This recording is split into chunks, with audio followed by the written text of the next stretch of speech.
Hi, everybody. Thank you for watching today.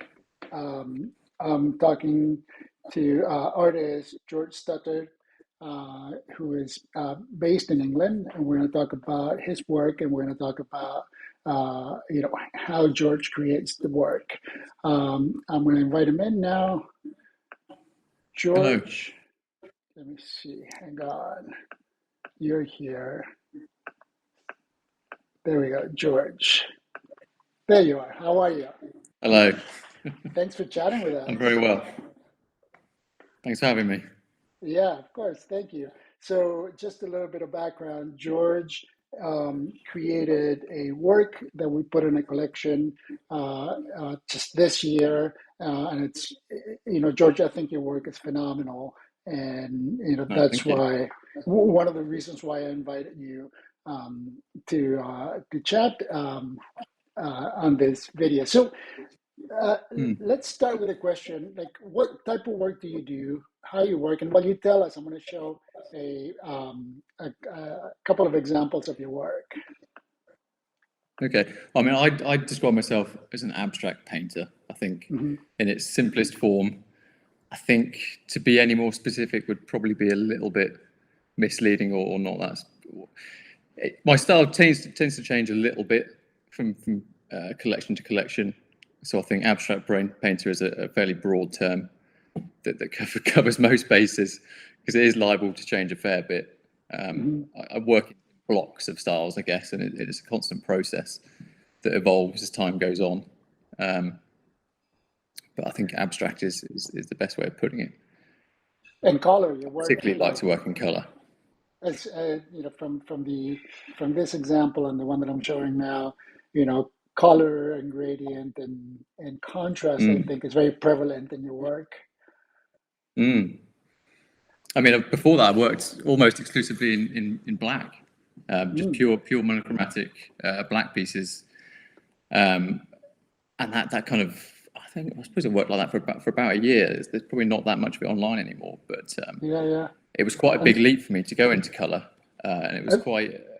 It was one that I was a little bit apprehensive of. I hadn't used much colour in the past, and I was almost a little bit nervous of it. I think when I look back at when I first started working in black, it was almost a bit of a safety net because I knew where I stood with it. So jumping to colour was almost a little bit daunting because there's just where do you start? It's so almost overwhelming and it's so evocative.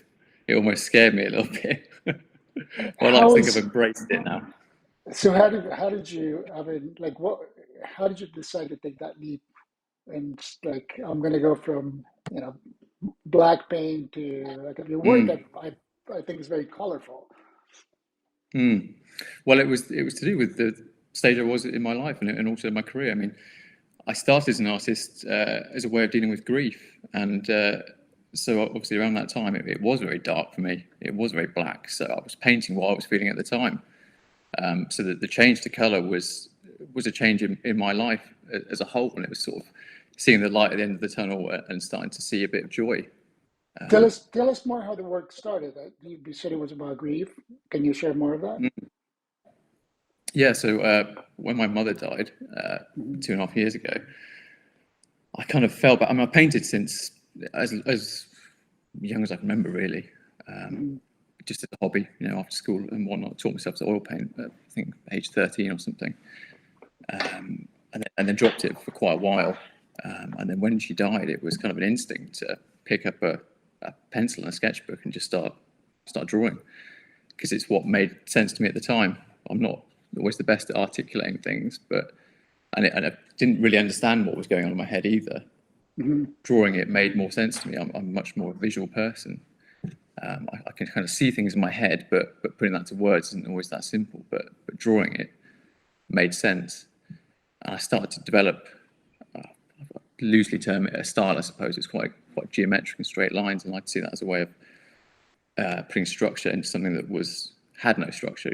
It was just like a mess in my head, and I was trying to Hmm. organize it and visualize it in a way that I could understand it. That makes sense. So it was all So, about just for me, really. That's how it started. It was just something that was almost like a therapy for myself, I then just fell back in love with it, and it progressed. And I think since then it's almost been like a timeline of my progress and the dealing with that grief. So if you Yeah. look back at the archive of work, it just slowly gets a bit nicer, a bit brighter. So do you find that your work continues to be therapeutic and, being on Mm, the grief or, even still part of this grief, right? From mm. experience, I know the grief is not a linear thing. It's, it No, not hits at all. you. Yeah.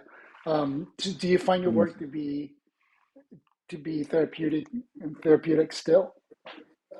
Absolutely, yeah. I think one of the most fantastic things about it is its constant self-reflection, and it's just a fantastic way of dealing with things. You're Hmm. forced to look at yourself objectively, and it's just a great way to visualize that. Particularly for me, as I'm a really visual person. Some Right. people write diaries or talk about it, and I do that as well. I still see a therapist quite Yeah. frequently, and that helps as well. But but visualization of those things is far easier for me because they're quite conceptual, abstract thoughts. It's not something that's easy to put into words. Right. But putting it into a painting, just makes far So more sense to me. if you were to define, let me see, or if I were to define your work from this information you just gave me, would it be organizing chaos? Uh, That's a very good way of organize, putting it, actually. Yeah, yeah. yeah, I would agree with that. I mean, it's my job to describe art, right? Yeah, I think one of the things that I see in your work that is incredibly meticulous.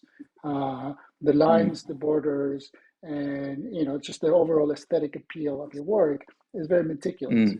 mm, And yeah, and the way you've described, uh, you know, how it comes out, uh, it makes absolute sense to me. And mm. yeah, And I think that's partly because I also had come from a design background, so I studied industrial design at university. I've worked in interior design and a lot of product-based stuff, but I think it's also partly to do with control. You know, I like to use straight lines because I'm controlling the image in a way, and I'm restricting yeah, it. It's very, very particular. I mean, I've always worked very sort of precisely, very cleanly. I've never been. I mean, my studio is a perfect example of that. It's pristine. It's always very, yeah, very clean. I like to have a clean workspace. I'm not one of these artists that has paint everywhere and all that sort of yeah, stuff. yeah, yeah. It's That it's makes just very sense. much the way I am. Yeah. So, what like in terms of your career, right? What do you find to be the best part of it? Like, what do you love most about what you do? I mean, everything. I Yeah. absolutely love it. I can't. I'm so excited to come into the studio every day. It's just I think with my partner Talia, on a Sunday and Sunday evening, she'll start getting a bit apprehensive about the work week and getting that Sunday feeling. I'm like, I can't wait. I can't wait to get in the next day. I love it. It's just Yeah. the excitement. It's just every day is different. I know I'm And going to this, learn something that day. It's just, it's fantastic. yeah, It's just, I said this before, but an artist once described to me uh, their studio um, as a research lab, and it mm, literally blew my mind because it made so much sense mm. when he said that. So yeah, Yeah, I it completely sounds like agree. I come in, I see it like it's a space for endless possibilities. I could walk in. I never know what I'm going to come out with at the end of the day. That's what's so exciting about it. yeah. I could do anything. I And walk in thinking I could create something that will change my life, or potentially change someone else's, and that's that's what a amazing. feeling. Mm. How many hours a day do you spend at the studio? 9 usually. I'm pretty strict about that. That's something I worked out pretty early on. I think it's for me it works best to set some boundaries. So I work 9 till 6. Hmm. Um, And and that's it. your private practice is your primary job, right? Yeah, that's it. This is it. Yeah. Yeah, this is wonderful. I think it's something many artists aspire to do. Um, yeah, which is great. And so, what's the most challenging part of your career? Well, I think for me that it is time management probably, Hmm. actually, and it leads sort of into what I was just saying. It's it's getting the balance between the creative and also the business side of it. I think Right. people tend to overlook that a little bit, that it is a business at the end of the day. If you're selling paintings, it's a business. And I think I have quite or I did have quite a romantic view of it before, where all I wanted to do was just paint and that's it. But that's not really a career, or not a successful one necessarily, because you've got to be able to Yeah. sell them. So you have to set aside that time for marketing it and doing all that other boring stuff.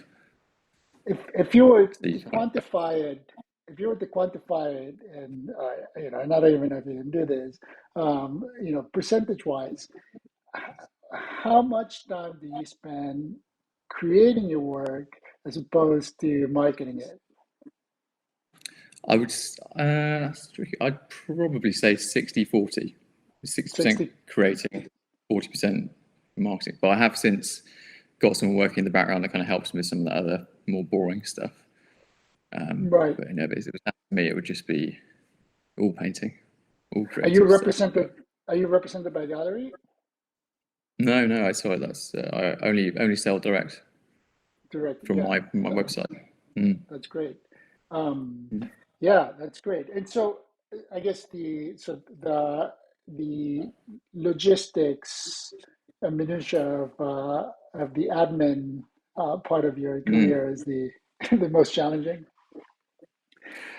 I would say so. That was the thing I've struggled with probably the most, because Yeah, I was very sort of stubborn to begin with. I just didn't want to do any of that stuff. All I wanted to do was paint, paint. Yeah, but you've got to be able to sell them to make it sustainable as a career, and that's, I think, once you get past that and you can manage it, then it makes it a lot easier.